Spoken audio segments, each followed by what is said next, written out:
Thank you for joining us on the Yacht Club podcast. We are currently Houston's #1 podcast. That is a statistical fact.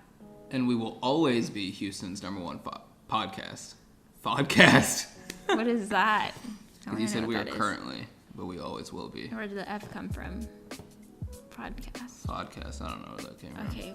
Well, anyways, I want to talk about not only the power of being a personal brand, but in this day and age that I still feel, guys, I feel a little bit, I don't feel great about the stigma going on about influencers, because I feel like influencers, one, underestimate their power, and two, the outside world has this negative stigma about influencers that is just not true. Also, the really cool thing about having a personal brand and being an influencer is that no one can fire you. And a lot of people think it's not sustainable, and that is why there's a bad stigma, I think. But just the sole reason of you being able to have multiple streams of income from just being yourself and your content is just super insane to me. When you say that an influencer can get fired, I don't get it though. Cannot get fired. Yeah, I don't get it. Because you're still going to go and you're still going to have other streams of income that your content is going to be making you income on in other ways. Like, there's so many forms of income right now. Like, you can do ads, you can get a sponsor, you can have a brand deal, you can have brands pick you up here and there, you can be featured in a music video, you can be featured in a commercial, you can do a gig here and there. So it's all like, you can have a guest appearance on a show, or you can do an interview, and a lot of it is not a specific thing that you're hired for long term. It's all like gigs here and there, or contracts here and there. For example, I just have a 3-month contract, but that's like not my career. It's not my job. If the contract fails, I still have, like, I'm obviously not depending solely on this 3-month contract. I still have other things that are holding me over and maintaining my career as an influencer. Yeah. Well, yeah, that makes sense. But technically, you could still get fired as an influencer.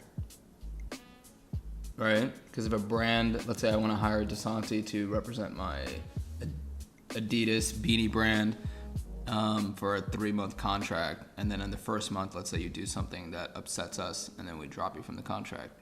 You still get fired. Technically, you're fired, but it doesn't stop you from doing what you're doing. Right. Versus the person that has a job and is employed and they are fired, they probably only have like one job and then like one side stream of income. So maybe being you're not affected from. Well, like, nobody can, but it's still, the service that you're providing isn't like something that you went to college to retrieve. It's like your person. It's like yourself, your personality. It's not something that, I guess you're not offering a service. It's like you're being yourself. Yeah, I guess technically you're not actually being fired. The contract's being terminated, maybe, right? Because you are then a contractor for a specific amount of time rather than an employee. But the difference between just a regular contractor and an influencer being contracted is that the contractor is providing a service like a painter or a person helping brand a company, versus an influencer that is being hired for their personality, for what they have to say, for being themselves as a person, and then wanting to broadcast their personality and not just a skill or service. When you said a lot of influencers underestimate their power right now, what does that mean? For example, how Logan Paul was saying that he didn't realize the repercussions that it would have to go to Tokyo, or me, whenever I post something slightly negative, how many people react and say like, what do you mean, like, are you okay, instead of like, as opposed to whenever I didn't have an audience and I wasn't careful with what I posted, it's like nobody saw it. But now that I have a voice, it's like people are watching me every day for motivation, and I have to take that into account whenever I'm posting these things, because people see me as like this positive person. And me posting positive things every day, I get a lot of messages that are like, thank you so much. I go to your story every morning for motivation. And it's just nice to realize that you have some sort of voice. Well, that's the thing about being like an influencer too, or having a brand, is that then you have to always abide by those brand rules, like at all times. Like there's not a day you're ever gonna see Gary Vee be like, man, you guys don't understand what I'm going through right now. Because like, remember you just said something like, what'd you say? You were like, somebody was like, are you okay? Yeah. Right? I don't think that would ever happen with like a Grant Cardone, Gary Vee type of person, right? Because you've built your brand in such a way that where, even personally me on the Yacht Club, I don't think I'd ever get on there, because everyone goes through stuff that I would find my own way to get out of it without having to put it out in front of an audience. Because I think everyone has a perception of you, and maybe that's when influencers don't understand the power that you have, you might also be degrading your value by showing weakness when people look at you as like a superhero in a way. Like it's like if Spider-Man came out and was like, I can't beat this bad guy. Like, what the hell is the city gonna say? Like, it's gonna be like, keep fucking fighting him until you either die or you beat him type of thing. I mean, that's just like the way people end up looking at celebrities, I think. Like, I would probably lose a shitload of, rather than me being like, oh, is Gary doing okay? Like, I'd probably still think, is Gary doing okay? But I'd also be like, oh, this is not normal to see. And then I would start looking at him every single day to be like, is he okay now? Is he okay now? Every single day I go to his page right now to find a quote, something motivational that's going to lift me up. Whereas if he were to even post one thing one day, then I'm always going to be like, I wonder if today he's happy or sad. I wonder if today he's happy or sad. I think that's what's so powerful about you saying influencers don't always know their, was it worth or their power or their reach? Power. Yeah, because once you become an influencer, you have to pretty much uphold a standard, which sucks because we talked about this with one of our guests. Remember, I was like, do you ever feel like you have to put on this face at a certain point now that you've always been like bubbly and happy in front of everyone? And I think she was like, yeah, I do feel like, people uphold me to a certain standard now. And I know some people feel like you should be able to express your emotions and stuff, and you can. But then at that point, I don't think you really become valued as a brand at that point. Like, you're not going to see Pepsi, post some negative stuff. Well, Pepsi's not a personal brand. Pepsi's not a person.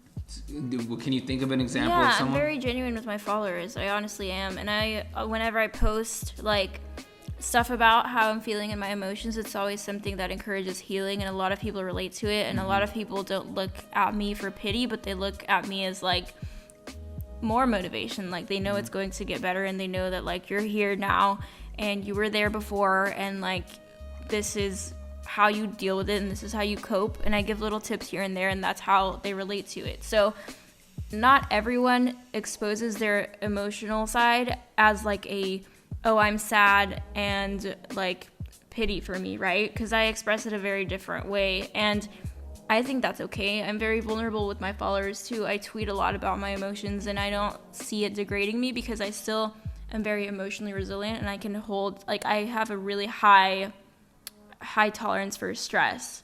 So I think that... Well, you have to. You're an entrepreneur.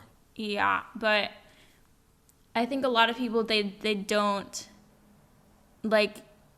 the way that they make themselves out to be vulnerable is not the same as what you're describing. I think Gary Vee saying he's sad, I don't think that's how the people that are emotionally intelligent would portray their weaknesses. They would portray it in a way for people to feel more comfortable with not being at their highest point 24/7.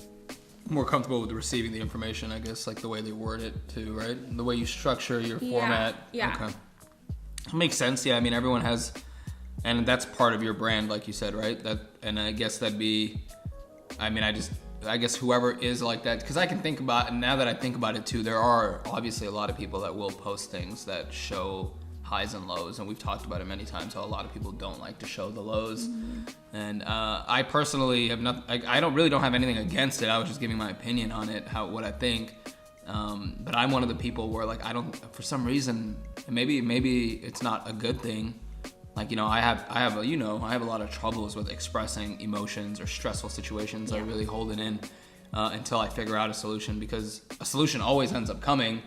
But recently, like I talked to you when I had some sort of issues, and it took like 20 minutes, 30 minutes of a conversation, and we thought of more ideas, and it got us more excited. So yeah, maybe it's good to talk. Maybe if the platform you choose is your social media and you have people that do reach out to you, then this whole conversation went a whole nother way, didn't it? Yeah. That's the Yacht Club for you. But I'll scratch that topic aside. The power of influencing. Yeah, if you're able to literally figure out a way to become an influencer, because it's really not the easiest thing at all. There's levels to it, and it takes a long, long time unless you are really, really good at specifying some things that'll go viral. And I think everybody actually has the mindset to realize, like we've discussed a couple of topics that I'm almost 100% sure would go viral. It's just executing on those things, because they are very touchy things to execute on too. Yeah.